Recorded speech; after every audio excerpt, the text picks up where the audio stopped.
साथियों जय श्री राम। मैं इस वीडियो में चर्चा करने वाला हूं बिल्वपत्र के विषय पर, अर्थात भगवान शिव को बिल्वपत्र अत्यधिक महत्व है। जब भगवान शिव को बिल्वपत्र हम चढ़ाते हैं तो उस समय मंत्र बोलते हैं कि त्रिदलम त्रिगुणाकारम त्रिनेत्रम च त्रिधायुधम त्रिजन्म पाप संहारम बिल्वपत्रम शिवार्पणम। इस प्रकार से जो है, अर्थात त्रिदलम त्रिगुणाकारम, जिसके तीन दल हैं, जिसके तीन आकार है, सत्व रज और तम, ये तीनों गुण है। त्रिधायुधम, और तीन आयुध, जो त्रिशूलधारी जो भगवान शिव है, उनके आयुध को धारण करने वाले भगवान शिव।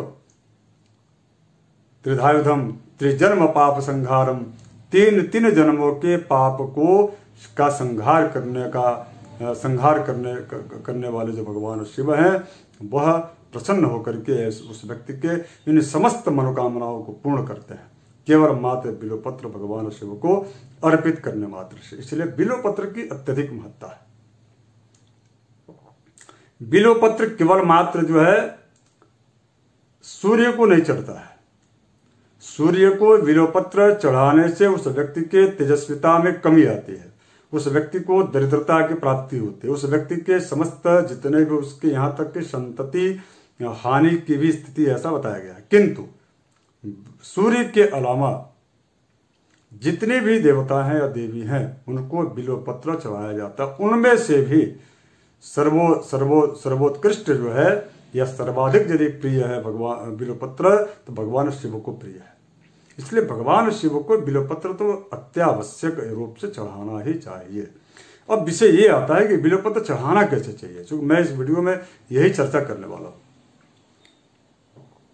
कई लोग तो ऐसे होते हैं, मैं देखा हूं कि मैं आपको, चूंकि आप सभी अपने हैं, मैं आपको बताना चाहता हूं कि मुझे बड़ा ग्लानि होता है जब महाशिवरात्रि या किसी विशेष पर्वों पर मैंने देखा है कि लोग बिल्वपत्र को चढ़ाने के लिए बिल्व की टहनियां और बिल्व की जो है शाखाओं को तोड़ देते हैं।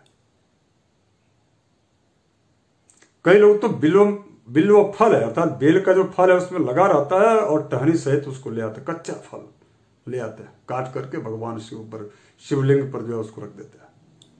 मित्रों, यह धृष्टता और यह पाप है। मैं इस विषय पर भी कभी बहुत विस्तृत चर्चा करूंगा, लेकिन मैं आपसे यह आग्रह करता हूं कि इस प्रकार का बिल्कुल भी ना करें। इससे आपके ऊपर भगवान शिव की कुदृष्टि हो सकती है।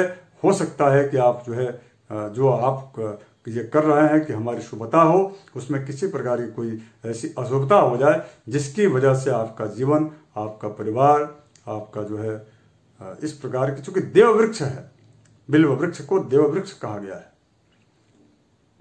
उसको हानि पहुंचाना, उसको नुकसान पहुंचाना, और आप ये सोच रखते हुए कि हम इसको भगवान शिव पर चढ़ा करके हमारी मनोकामना पूर्ण होगी, तो बिल्कुल व्यर्थ की बात है और गलत है। यह पाप है, यह पुण्य नहीं है, यह पूजा नहीं है, यह पाप है। तो आप जो है यह सुनिश्चित कर लें कि हमको बिल्वपत्र चढ़ाना है, बिल्व की टहनियां भगवान शिव पर नहीं चढ़ानी है। यहां तक कि टहनी की तो बात छोड़ दीजिए, बिल्वपत्र के बारे में तो ये कहा गया, मैं आपको प्रायोगिक रूप में बताने का प्रयास करूंगा। क्योंकि मैंने सर्वप्रथम तो बात यह है कि त्रिच भास्कर एक जो ग्रंथ है, सनातन धर्म का उत्कृष्ट ग्रंथ, जिस ग्रंथ के माध्यम से हमको देवी देवताओं के पूजा अर्चना करने में के बारे में विधि बताई गई है, तो उन त्रिच भास्कर में कहा गया है कि यथोत्पन्नम तथार्पणम, जिस प्रकार के पुष्प, जैसे ये जो है, ये जैसे पुष्प है, ये आप देख रहे हैं, ये पुष्प है, जैसा यह पुष्प उत्पन्न होता है उसी प्रकार का, उसी प्रकार जो है, उसी तरह से भगवान पर चढ़ाया जाना चाहिए। तो माला, जैसे ये फूल ऐसे अपने उसमें लगा रहता है पौधे में, तो ये या इस प्रकार से, तो इसको हम क्या करते हैं कि इसी प्रकार का माला बनता है। आप देखे होंगे एक के बाद दूसरा, और इसी प्रकार से माला जो है बनते जाता है। और वह, या यदि नहीं भी बनता तो हम फूल जब भी चढ़ाते हैं, ऐसे नहीं चढ़ाते हैं, ऐसे नहीं चढ़ाते, बल्कि हम इसको ऐसे चढ़ाते हैं, इस प्रकार से। तो यथोत्पन्नम तथार्पणम, ऐसा त्रिच भास्कर में कहा गया है। अर्थात जो जिस प्रकार का पत्र पुष्प जो है उत्पन्न होते हैं उसी प्रकार से चढ़ाया जाता है, किंतु केवल मात्र दो, अर्थात विशेष करके बिल्व पत्र के बारे में कहा गया। बिल्व पत्र के बारे में कहा गया कि यह दुर्वाहा स्वाभिमुखाग्रा स्यूर बिल्वर मधोमुखम, अर्थात दुर्वा और तुलसी दल को अपनी ओर चढ़ाना चाहिए, जिसका अग्रभाग आप अपनी ओर हो। हमने पूर्व के वीडियो में तुलसी पत्र की महिमा के बारे में बताते हुए इस बात को बताया है कि तुलसी पत्र जब भी चढ़ाते हैं तो वह उसका जो मुख होता है, उसका जो अग्रभाग होता है, वह आपकी ओर होना चाहिए, यह प्रयास करना चाहिए। किंतु बिल्व पत्र जब चढ़ाते हैं तो बिल्व पत्र जैसे यह है, यह बिल्व पत्र है। तो बिल्व पत्र चूंकि यह पेड़ में कैसा होता है, इस प्रकार का होता है। आप देखे होंगे टहनियों में इस प्रकार से बिल्व पत्र जो है लगा होता है। और यह बिल्व पत्र भगवान शिव पर जब चढ़ाते हैं तो इसको हम क्या करते हैं, लिखा गया है त्रिच भास्कर में कहा गया कि दुर्वाहा स्वा अभिमुखाग्रा, दुर्वा स्वा अभिमुखाग्रा स्यूर बिल्व मधोमुखम, स्यू बिल्व मधोमुखम, अर्थात बिल्व को ऐसे केवल मात्र जो है बिल्व पत्र ही एक ऐसा पत्र है जिसको इस प्रकार से अर्थात जो है अधोमुख होकर के नीचे की ओर मुंह करके भगवान शिव पर जो है चढ़ाया जाता है। जैसे मैंने उदाहरण के स्वरूप में हमने आपके पास जो है भगवान शिव की प्रतिमा भी लाई है और आपको बहुत अच्छा, बहुत प्रसन्नता होगी, क्योंकि भगवान जो हमारे ये भोलेनाथ हैं, यह पारद शिवलिंग है। आप इनको बहुत ध्यान से देखें, ये जो है पारद शिवलिंग है।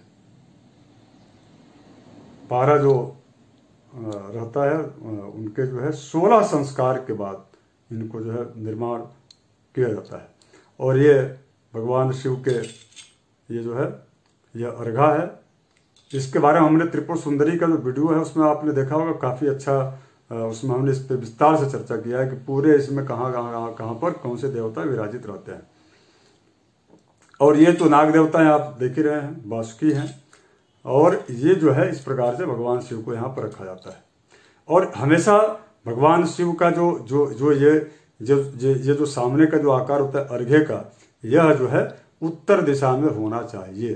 भारत में उत्तर दिशा में होना चाहिए। जैसे जब हम लोग विदेशों में जाते हैं किसी प्रकार से वहाँ पर मंदिरों की स्थापना या मंदिर की शिव मंदिरों की यदि का विग्रह यदि वहाँ पर हम स्थापित करते हैं हम लोग, तो उस देश के माध्य के अनुसार जिस दिशा में कैलाश पर्वत होता है उस दिशा में वहां पर इस प्रकार से भगवान शिव के अर्घा को रखा जाता है।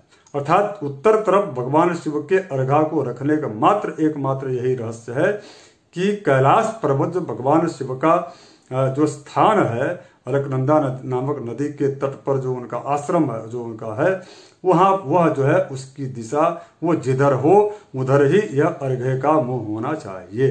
अर्थात वह हमारे भारत के उत्तर दिशा में है, इसलिए हम सभी भारतीय जो है वह उत्तर की ओर जो है मुंह करके ऐसे रखा जाता है। कई कंपनियों फैक्ट्रियों में मैंने जब वास्तु विजिट किया तो वहाँ की कंपनियों में प्राय आपने देखा होगा कि मंदिर बने रहते हैं, नहीं तो कंपनी मालिकों के द्वारा, फैक्ट्री उद्योगपतियों के द्वारा मंदिर बनाए जाते हैं या उनकी कल्पना पूर्व से ही उनके सुनियोजित होती है। तो ऐसी स्थिति में किंतु मंदिरों के रहने मात्र से कई बार यदि दिशा यानी कि भगवान शिव के का यदि मंदिर उनके फैक्ट्री में है, कंपनी में है और या उनके जो है कार्यालय में है और उसकी दिशा यदि गलत है, अर्थात इस अर्घे की दिशा, आप इसको साधारण मत समझिए, मैं आपको ऐसे भी करके बता रहा हूँ। इस भगवान शिव के इस शिवलिंग के इस अर्घा की यदि दिशा यदि वह गलत है, अर्थात नॉर्थ की ओर के बजाय यदि उत्तर की बजाय जो है किसी अन्य दिशा में है, उल्टा है, तो उसका प्रभाव उस कंपनी पर, उस फैक्ट्री पर, उस जो है संस्थान पर बहुत ही विपरीत पड़ता है। तो मैं वहां पर जो है डिग्री के माध्यम से, वहां पर देख करके डिग्री के माध्यम से, कंपास के माध्यम से का सहयोग लेकर के, और विशेष करके शंकु, कई बार तो कंपास भी गलत निर्णय देता है, तो वहां पर हम सभी ज्योतिषियों को ये चाहिए कि वहां पर शंकु का प्रयोग करें। शंकु के प्रयोग करके और उसके पश्चात जो है दिशा तय करने के पश्चात जो है भगवान शिव के इस जो है शिवलिंग के शिव के अर्घ का जो है स्थापना करना चाहिए। अब मैं दूसरी चर्चा करता हूँ, चूंकि विषय हमारा था बिल्वपत्र का, कभी इस विषय पर भी हम विस्तार से चर्चा करेंगे। तो जो ये जो बिल्वपत्र है, इस बिल्वपत्र को भगवान शिव को अधोमुखी बिल्वपत्र चढ़ाने की बात की गई है। अर्थात भगवान शिव का ये जो शिवलिंग है, ये जो चिकना वाला जो ऊपर का जो हिस्सा होता है, जो ऐसे वृक्ष में लगा रहता है इस प्रकार से, इसको हमको उल्टा करके चढ़ाना है, अर्थात जो है इस प्रकार से चढ़ाना है। लेकिन इस चढ़ाने के पहले हम एक इसमें आपको विषय बताने का प्रयास करेंगे। ये आप डंठल देख रहे होंगे, डंठल के पीछे ये जो हिस्सा है, इस हिस्सा को आपको सहित इसके साथ में इस पत्ते को, बिल्वपत्र को चढ़ाने से भगवान शिव को वज्र जैसा चोट लगता है, वज्र जैसा उनको आघात पहुंचता है। इसलिए इसको बिना तोड़े नहीं चढ़ाना चाहिए। अब इसको तोड़ने का सही तरीका क्या है आप तो समझ गए होंगे। देखिए, इसके पहले मैं आपको बिल्वपत्र तोड़ने का सही तरीका बताता हूँ। ये जो बिल्वपत्र का जो पीछे वाला जो इसको वज्र बोलते हैं, इसको जो है इस हिस्से को आप ध्यान से देखिए, इसको इस प्रकार से बिना नाखून लगाए, इसको नाखून से काटना या ब्लेड से या कैंची से काटना नहीं है। बहुत लोग ऐसे होते हैं जो कैंची से काट देते हैं। ये देव वृक्ष है, इसकी टहनियां, इसके पत्ते भी पूज्य, यह शिव स्वरूप है, यह साक्षात शिव का स्वरूप है। इसलिए इसको आप कैंची से उससे मत काटिए, बल्कि इसको अपने, और यहां तक कि नाखून भी नहीं लगाना चाहिए। नाखून लगाने के लिए मना किया है। इसको कैसे तोड़ना है, इस प्रकार से लीजिए और इस प्रकार से ऐसे जो है ऐसे, अर्थात हमने इसमें नाखून नहीं लगाया बल्कि इस प्रकार से हमने तोड़ा। और भी मैं आपको दिखा देता हूं, जैसे हालांकि और ऐसे पत्रों को नहीं चढ़ाना चाहिए। मैं इसलिए, जैसे ये खराब है, इस प्रकार के पत्तों को नहीं तोड़ चढ़ाना चाहिए। लेकिन मैं इसके जो है पीछे के पृष्ठभाग को मैं आपको तोड़ करके बता रहा हूं। जैसे ये है, हमने नाखून नहीं लगाया बल्कि इसको हमने ऐसे करके इसको तोड़ने का प्रयास किया। तो ऐसा आपको तोड़ने का प्रयास करना चाहिए। इसी प्रकार से यह बड़ा बिल्वपत्र है, आप इसको देख रहे होंगे। ये चूंकि कट है तो ऐसा आप चढ़ा सकते हैं, किंतु चक्र वाला जिसके पीछे जैसे अभी आपको दिखाया, वैसा यदि बिल्वपत्र है तो उसको नहीं चढ़ाना चाहिए। यदि कट है, कीड़े उड़े खा गए रहते तो उसको भी चढ़ा सकते हैं। और इसके पृष्ठभाग चूंकि ये है तो इसको आपको ऐसे तोड़ करके और इसको जो है ऐसे निकाल देना चाहिए। उसके बाद इस पत्ते को ऐसे नहीं चढ़ाना चाहिए, ऐसे नहीं, बल्कि इस पत्ते को आपको ऐसे भगवान शिव के शिवलिंग पर जो है इसे चढ़ाना चाहिए, जैसे मैंने आपको दिखाया था।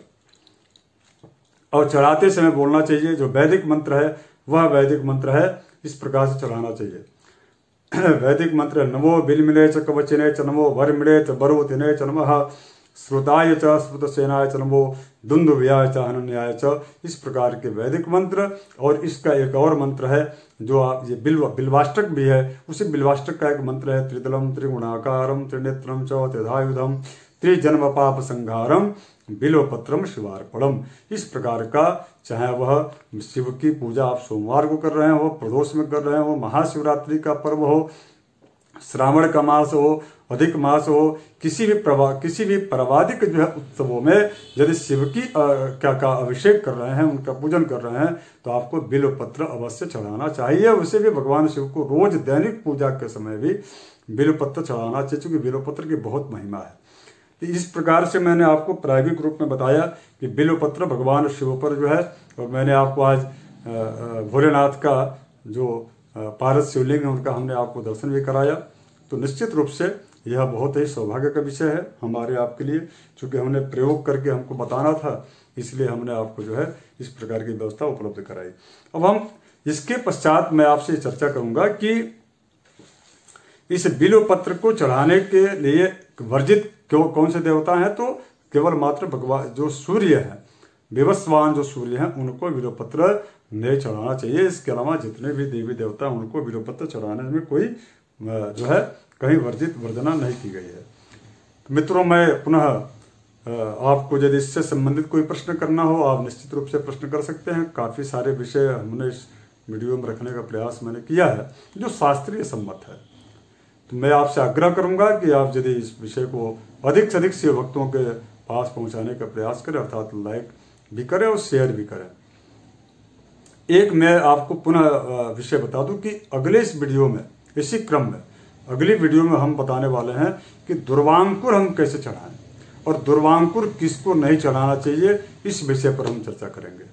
तो आप इस और सभी प्रकार के इन विषयों का लिंक जो है आपके इस वीडियो के नीचे आपको प्राप्त हो जाएगा आसानी से। तो आप इसको जरूर प्रचारित करिए। और सनातन धर्मावलंबियों से मेरा आग्रह है कि बिल्व पत्र को विशेष करके मैंने खुद देखा है अपने आंखों से कि महाशिवरात्रि के दिन इस प्रकार का कार्य मत कीजिए। पहली बात तो यह कि महाशिवरात्रि के दिन बिल्व पत्र तोड़ना ही नहीं चाहिए, चूंकि वो महापर्व है, शिव स्वरूप है बिल्व वृक्ष जो है, इसलिए उस दिन तो बिल्कुल नहीं तोड़ना चाहिए। उसके एक दिन पूर्व निश्चित रूप से, या यदि वर्जित कोई तिथि या कोई योग नहीं है तो वो जो है, और ये कोई आवश्यक नहीं है कि आप जो है बहुत अधिक यदि अनुपलब्धता है वृक्ष की उस बिल्व पत्र की, तो आप इतना बिल्व पत्र ला लें कि उस पूरे वृक्ष को हानि पहुंच जाए, वह वृक्ष सूख जाए। तो ऐसा बिल्कुल ना करें, आपसे मेरा विशेष रूप से आग्रह। और केवल बिल्व वृक्ष की बात मैं नहीं कर रहा हूं, हम आप तो इतने पर्यावरण के लिए, हमारा वेद हमारा शास्त्र इतना जागरूक रहा है, हम इतने उससे जुड़े हुए रहे हैं कि हम इस प्रकार से उन वृक्षों को हानि कैसे पहुंचा सकते हैं। तो किसी भी प्रकार के पत्र, पुष्प या फलदार वृक्षों को भी हम हानि न पहुंचाए, ये हमारा आपका ध्यान रहना चाहिए या हमको संकल्प करना चाहिए। जय श्री राम।